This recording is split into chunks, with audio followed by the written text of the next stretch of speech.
माननीय मुख्यमंत्री जी, हम लोगों ने तय किया था कि पूर्णिया में हम लोग जो है एक आम जनसभा जो है वो करेंगे। हम तो कह रहे हैं कि भाई वो सबको मान लीजिए हम लोग कहे कि साइड वाला ठीक है, आपको दिक्कत नहीं हो, वो जो कहे हम लोग तैयार हैं। कमी कहाँ रही? जहां पर भी कहे वहीं पर हम करवा देने को तैयार हैं।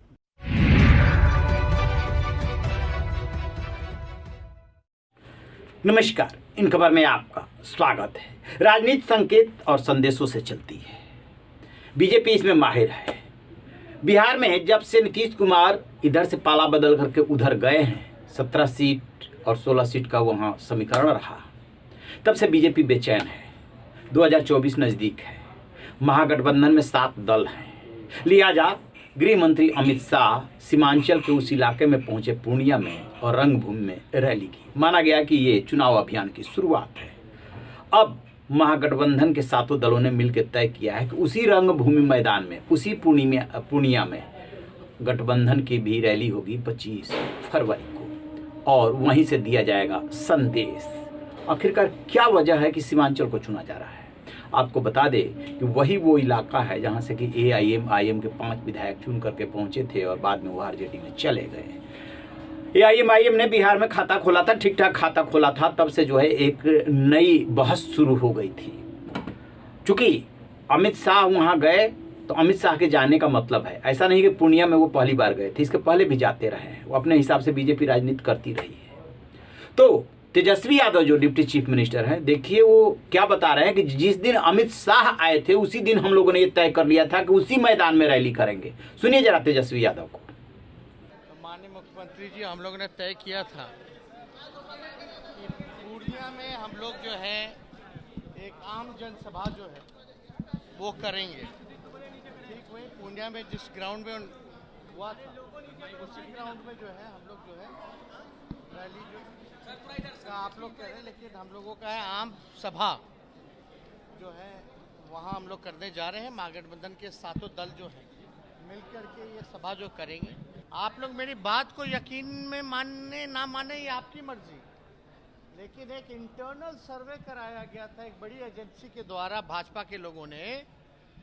उसमें ये दिखाया गया कि आज के डेट में अगर चुनाव होता है, आज की डेट में अगर चुनाव होता है पार्लियामेंट का, तो 40 में से 37 सीटें जो हैं महागठबंधन को मिलेंगी और 3 सीटों पर कड़ा मुकाबला है। यानी 3 सीटों पर भाजपा को विजय नहीं बता रहे, उन तीनों सीटों पर भी कड़ा मुकाबला जो है बता रहे।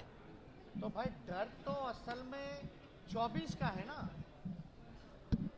और आप समझ लीजिए, जब हम लोग पूर्व में जब विधानसभा का चुनाव लड़े तो केवल फर्क 12,000 वोटों का ही था। अब तो मुख्यमंत्री जी या जनता दल यूनाइटेड और हम पार्टी हमारे साथ में महागठबंधन में है। तो अब तो वोटिंग परसेंटेज देखें या गुना करें या आप लोग नंबर्स को मानते हो, फिगर्स को मांगते हो, तो कहीं कोई मुकाबला है ही नहीं। सुन लिया आपने। अब जो है पूर्णिया में एयरपोर्ट बनना है। एयरपोर्ट को लेकर के नीतीश कुमार का कहना है कि जो भी राज्य सरकार कर सकती थी हमने सब कुछ करने की कोशिश की, पता नहीं क्यों देरी की जा रही है। जरा नीतीश कुमार को सुनिए। हम तो कह रहे हैं कि भाई वो सबको मान लीजिए हम लोग कहे कि साइड वाला ठीक है, आपको दिक्कत नहीं हो, वो जो कहे हम लोग तैयार हैं। कमी कहाँ रही? जहां पर भी कहे वहीं पर हम करवा देने को तैयार हैं। लेकिन कोई बात ही नहीं है। हाउस में भी लोग बोल रहा है तो भी उसका जवाब नहीं। हो क्या है? अब हम और कुछ नहीं कहेंगे, अच्छा नहीं लगता है हमको, लेकिन ये ठीक आश्चर्य लग रहा है। ये ठीक नहीं लग रहा है कि क्यों हो रहा है, बहुत दुख है। सुन लिया आपने।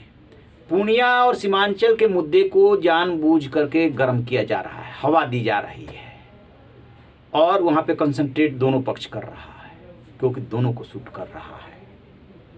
वहां पे दोनों को सूट कर रहा है और जो चुनावी अभियान की शुरुआत हो रही है जानबूझ करके वहां से दोनों पक्ष कर रहा है, संदेश देने की कोशिश हो रही है।